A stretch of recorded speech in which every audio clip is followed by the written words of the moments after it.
side. I accept your nomination to run and serve as Vice President of the United States of America. Welcome to the race. Indiana's governor takes the RNC stage and throws his support behind Donald Trump, boasting about hopefully being the next vice president of the United States. Good evening, everyone. I'm Tanya O'Rourke, and it is a headline-making night in Cleveland, as we heard from the man who may be our next vice president. Indiana Governor Mike Pence just spoke at the Republican National Convention, and my co-anchor Craig McKee is there. He joins us now live with all of tonight's big developments. Craig. Well, Tanya, you know, listening to the governor speak when he took the stage, he immediately had presence whenever he walked out onto that stage. And right at the end, I'm not sure if folks at home could actually hear it when the network signed off, but you could hear the crowd chanting, "We like Mike." And that is huge. The crowd definitely into this. The delegates seeing Mike Pence as a leader, a perfect match, if you will, for Donald Trump. Now, Pence received a thunderous welcome. In fact, when he walked on stage at first, he's really the kind of conservative many of the delegates strongly support. He portrayed Donald Trump tonight as a man who is right for the party, its values, and the nation. You have nominated a man for president who never quits, who never backs down, a fighter, a winner. Until now, he's had to do it all by himself against all odds. But this week, with this united party, he's got backup. And on November 8th, I know we will elect Donald Trump to be the 45th president of the United States of America. Now, of course, the state of Indiana extremely proud of Governor Pence. In fact, I spoke to the lieutenant governor just a short time ago, and you know what? This is what he has to say about what his longtime friend will mean for the country. He is a man that has a lot of experience getting things done, been very effective, and he will bring a lot to the ticket. Donald Trump couldn't have done better. The other major speakers tonight were men who spent weeks bashing Donald Trump on the campaign trail. Now, Wisconsin Governor Scott Walker and Texas Senator Ted Cruz spoke directly to the delegates and called on them to defeat Hillary Clinton. Hillary Clinton is the ultimate liberal Washington insider. If she were any more on the inside, she'd be in prison. We deserve an immigration system that puts America first and, yes, builds a wall to keep America safe.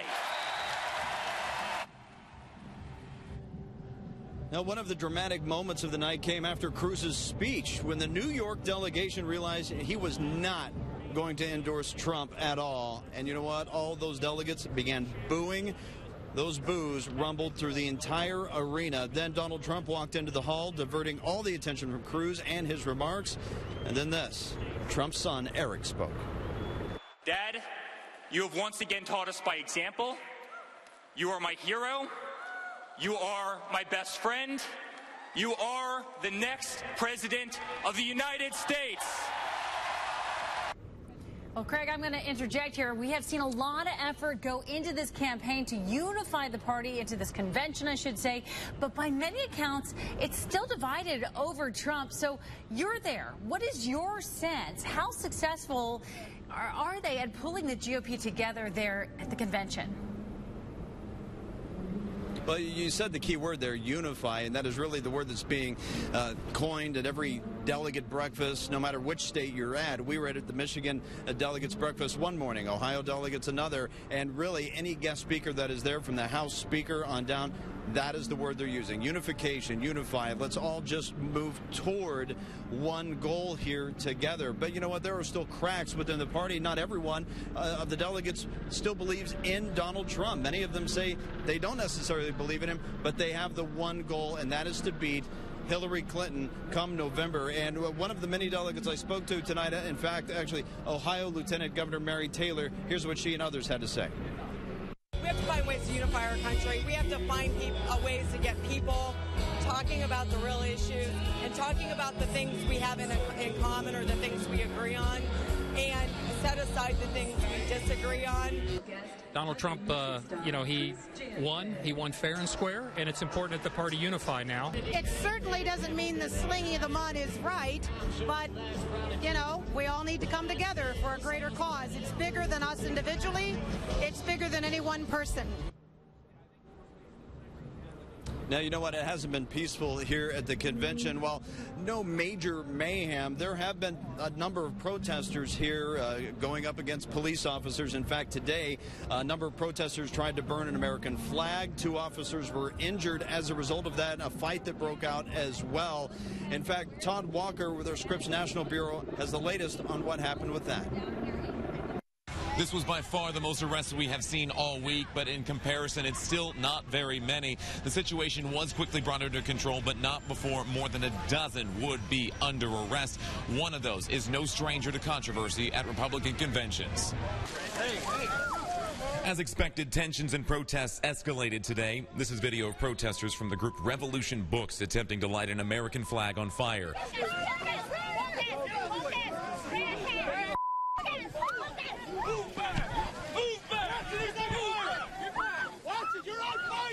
That caused a scuffle with counter-protesters and then involved multiple police officers. Cleveland police say the man attempted to set himself on fire. This appears to be officers extinguishing the man. In the end, 2 officers received minor injuries and 17 people were arrested. The man who tried to burn the flag is reportedly Joey Gregory Johnson Burns, who won a Supreme Court case after burning a flag at the 1982 Dallas Republican Convention. Many of the people who were arrested were people we've seen out in front of many of the protests throughout the week. It's time!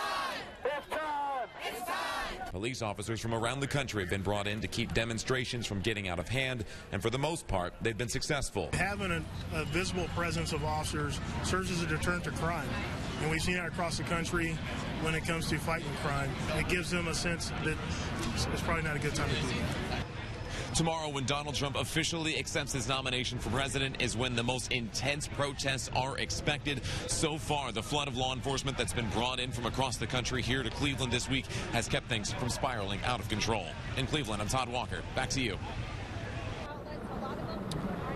All right, Todd, thank you. We do have to acknowledge quickly here the other big controversy here in Cleveland, that speech by Donald Trump's wife, Melania, that plagiarized lines from a speech by First Lady Michelle Obama. Well, today, Trump speechwriter Meredith McIver took responsibility for that speech and offered to resign. Donald Trump refused it, reportedly.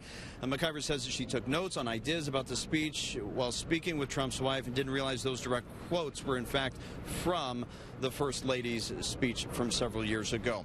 Of course, tomorrow is the big day here. All eyes will be on Donald Trump as he officially accepts the nominee for his party. You can count on 9 on your side to be here and around the entire queue as events unfold. Tanya? All right, Craig, get some rest. It's going to be a big day tomorrow. 9 on your side will continue to bring you live team coverage from Cleveland on the final day of the RNC. Donald Trump's expected to accept the nomination for president tomorrow night. We're going to bring you that coverage on what he has to say on 9 on your side at 11. Hillary Clinton continues to make headlines